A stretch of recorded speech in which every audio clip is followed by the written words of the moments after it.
నమస్తే, welcome to of the record. ఆ ప్రతిష్టాత్మక యూనివర్సిటీలో రిజిస్ట్రార్ పోస్ట్ మ్యూజికల్ చైర్ లా మారిపోయిందా? యూనివర్సిటీలో కీలకమైన రిజిస్ట్రార్ నియామకం ఎప్పుడు అర్ధరాత్రి ఎందుకు జరుగుతోంది? రిజిస్ట్రార్ పదవి కోసం రాజకీయ పలుకుబడే ప్రధాన అర్హతగా మారిపోయిందా? స్వయం ప్రతిపత్తి కలిగిన ఆ విశ్వవిద్యాలయంలో రిజిస్ట్రార్ నియామకం నాయకుల చేతుల్లోకి ఎందుకు వెళ్లిపోయింది? గతమెంతో ఘనకీర్తి కలిగిన ఆ యూనివర్సిటీలో చట్టాలు రాజకీయ నాయకుల చుట్టాలుగా ఎందుకు మారుతున్నాయి?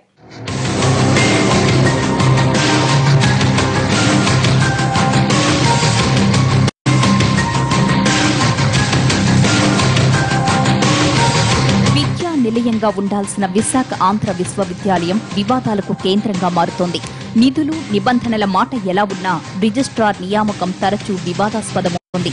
స్వయం ప్రతిపత్తి హోదాలో పారదర్శక పాలనను అందించాల్సిన పాలక మండలి రాజకీయ పార్టీలకు తొత్తుగా వ్యవహరించడంతోనే రిజిస్ట్రార్ నియామకం తరచూ వివాదాస్పదమవుతోందనేది అక్కడ వినిపిస్తున్న open talk.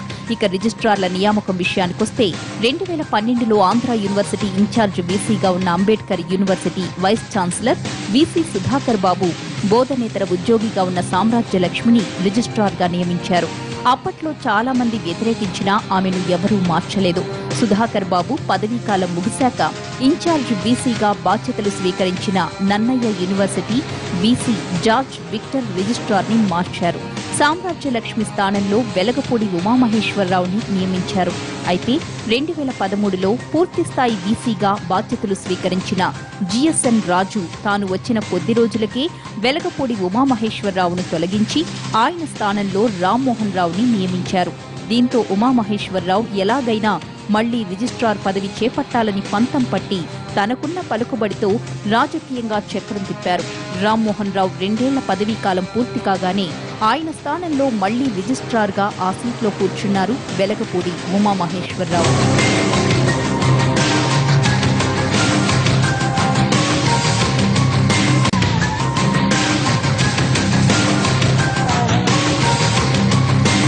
Vice chancellor GSN Raju పదవీకాలం ముగిసిపోవడంతో ఆయన స్థానంలో ఆర్ఎస్ఎస్ తో సత్సంబంధాలున్న జి నాగేశ్వరరావు వీసీగా వచ్చారు.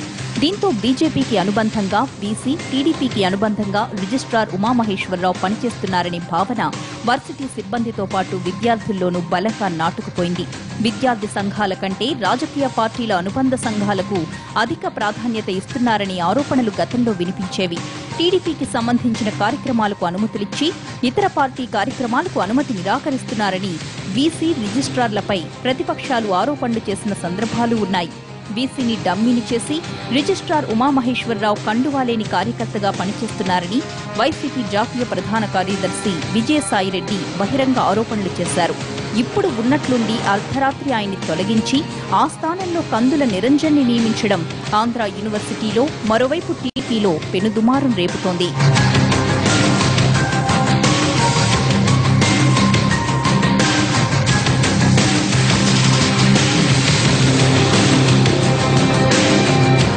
కొత్త రిజిస్ట్రార్గా పదవీ బాధ్యతలు స్వీకరించిన కందుల నిరంజన్ అర్హతపై ఎవరికీ పెద్దగా అనుమానాలు లేకపోయినా ఆయన హడావిడి నియామకమే చర్చనీయాంశంగా మారింది.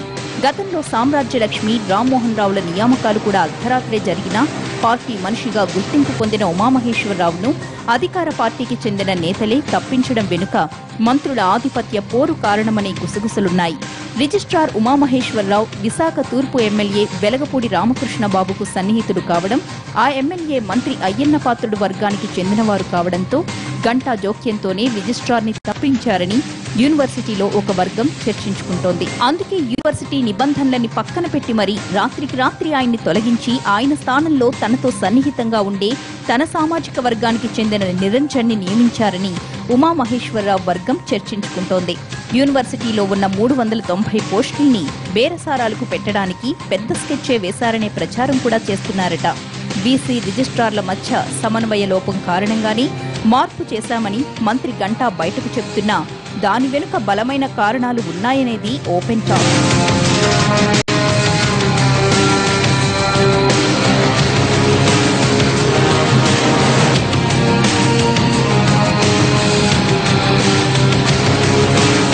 పాతవారిని పక్కన పెట్టి కొత్త వారిని నియమించడం యూనివర్సిటీలో సర్వసాధారణమైనప్పటికీ వర్సిటీ నిబంధనలను పక్కకు పెట్టి అర్ధరాత్రి నియామకంపై కొందరు ప్రొఫెసర్లు నోళ్లు వెళ్లబెడుతున్నారట. ఆంధ్ర విశ్వ కళా పరిషత్పై రాజకీయ నాయకుల పెత్తనం హద్దులు దాటిపోవడంతో వర్సిటీ ప్రతిష్ట రోజురోజుకు దిగజారుతోందని ఆవేదన చెందుతున్నారు. 85వ స్నాతకోత్సవం ఆహ్వానితుల విషయంలో బీసీ రిజిస్ట్రార్ల వ్యవహార శైలి ఆక్షేపణీయంగా ఉండడంతో గవర్నర్ తాత్కాలికంగా వాయిదా వేశారని, ఇప్పుడు రిజిస్ట్రార్ నియామకంలో మంత్రి నిర్ణయం మరో వివాదంగా మారిందని చర్చించుకుంటున్నారు. అటు ఉమామహేశ్వరరావు తన తొలగింపు నిర్ణయాన్ని సవాల్గా తీసుకుంటున్నారట. దీనికోసం న్యాయ పోరాటానికి సిద్ధమవుతూనే మరోవైపు మంత్రి అయ్యన్న పాత్రుడితో సంప్రదింపులు జరపడంతో పాటుగా ముఖ్యమంత్రిని కలవడానికి కూడా ప్రయత్నాలు చేస్తున్నారట.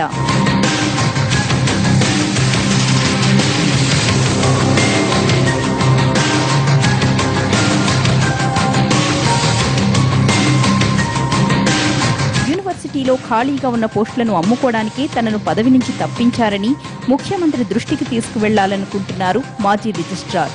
గతంలో ఒకసారి సీఎంని కలుసుకున్నాకే రిజిస్ట్రార్గా రెండోసారి బాధ్యతలు స్వీకరించిన ఉమామహేశ్వరరావు ఎలాగైనా ముచ్చటగా మూడోసారి ఆ సీట్లో కూర్చోవాలని తహతహలాడుతున్నారు. అది కుదరకుంటే ప్రత్యామ్నాయంగా అంతకంటే పెద్ద పోస్ట్ని పొందొచ్చనే ఆశతో ఉన్నారు. మరి ముఖ్యమంత్రి ఈ విషయంలో గంటా నిర్ణయానికి మద్దతిస్తారో లేదంటే ఉమామహేశ్వరరావుకి మరోసారి అవకాశం ఇస్తారో చూడాలి.